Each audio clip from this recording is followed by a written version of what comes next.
En 2008, le pays des Pyrénées-Cathares a sollicité et obtenu le prestigieux label Pays d'art et d'histoire, attribué par le ministère de la Culture.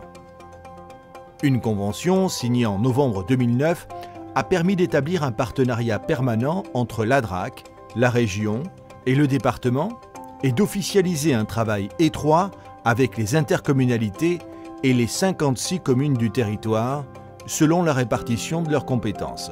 Dès lors, le Pays d'art et d'histoire des Pyrénées-Cathares s'est engagé à développer une politique à partir du patrimoine local qui soit transversale et articulée avec les équipements culturels existants et à venir. Celle-ci vise à sensibiliser les habitants et les professionnels à leur environnement et à la qualité architecturale, urbaine et paysagère, à présenter l'ensemble des types de patrimoine dans toutes leurs composantes, à promouvoir la qualité architecturale, à développer une médiation de qualité relative à l'architecture, à l'urbanisme, au paysage et au patrimoine, notamment à destination du jeune public, et à offrir au public touristique des visites de qualité par un personnel qualifié. Cette dynamique, à laquelle les populations locales ont été fortement associées, donne une visibilité nouvelle aux ressources naturelles et culturelles du pays. Autant d'atouts potentiels qui font l'histoire et la géographie des Pyrénées-Cathares. Chacune des 3 thématiques fortes retenues, paysage naturel, patrimoine médiéval et patrimoine industriel, ont trouvé leur place dans les programmes d'animation et tous les publics ont été pris en compte. Les habitants, le jeune public et les touristes. Dès lors, une belle vitrine a été offerte au label avec différents supports de communication arborant la charte graphique des villes et Pays d'art et d'histoire. Plus de 10 ans après l'obtention du label Pays d'art et d'histoire, les réalisations portées par les équipes successives d'animation, les projets, les partenariats tissés, les témoignages de mobilisation des acteurs locaux, la participation des habitants aux différentes initiatives, tout semble positivement légitimer le travail réalisé et la demande de renouvellement du label pour inventer la suite du label Pays d'art et d'histoire des Pyrénées-Cathares. La programmation culturelle est au cœur des missions du Pays d'art et d'histoire. Dès 2009, un programme de visite-découverte a été développé. Veillant toujours à recourir à un personnel qualifié, la programmation du Pays d'art et d'histoire vise à établir des collaborations avec les acteurs associatifs et l'ensemble des partenaires du territoire. Elle s'efforce d'être aussi transversale que possible et articulée avec les équipements culturels du territoire. Elle vise à sensibiliser les habitants, le jeune public et les touristes au patrimoine local.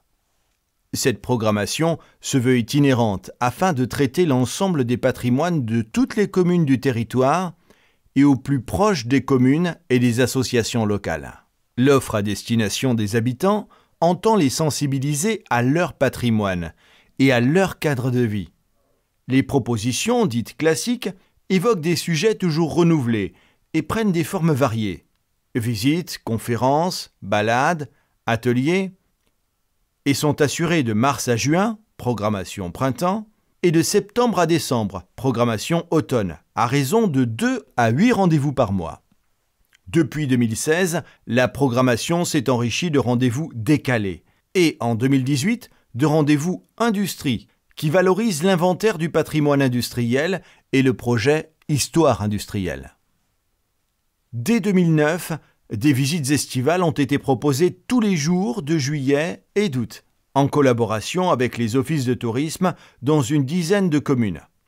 Rapidement, ces visites ont été resserrées sur quelques villages ou sites privés. L'idée étant de venir renforcer le programme de visites guidées des offices de tourisme autour des incontournables du territoire par des propositions dans des villages qui n'accueillent pas de visite des offices de tourisme, mais renferment un patrimoine et une histoire riche à valoriser sur la période estivale. Au lundi et mercredi du Pays d'art et d'histoire se sont rajoutées dès 2019 des propositions décalées. Une vingtaine de visites est assurée durant l'été. Depuis 2018, et dans le cadre du projet de valorisation de l'histoire industrielle, Des animations sont pensées en période hivernale, janvier, février et mars. Elles sont valorisées par les offices de tourisme et concernent essentiellement le lien entre la station de sport d'hiver et l'industrie textile. Cette programmation est l'occasion de valoriser les productions audiovisuelles réalisées avec l'Université Toulouse-Jean Jaurès et le travail d'inventaire du patrimoine industriel. La programmation se fait toujours le relais des rendez-vous nationaux, Journées européennes du patrimoine, Rendez-vous au jardin, Journée du patrimoine de pays, Journée nationale de l'architecture, et intègre des projets travaillés avec le pôle projet de la communauté de communes du Pays d'Olme. Le jeune public est une des priorités de l'action de sensibilisation à l'architecture et au patrimoine des villes et pays d'art et d'histoire.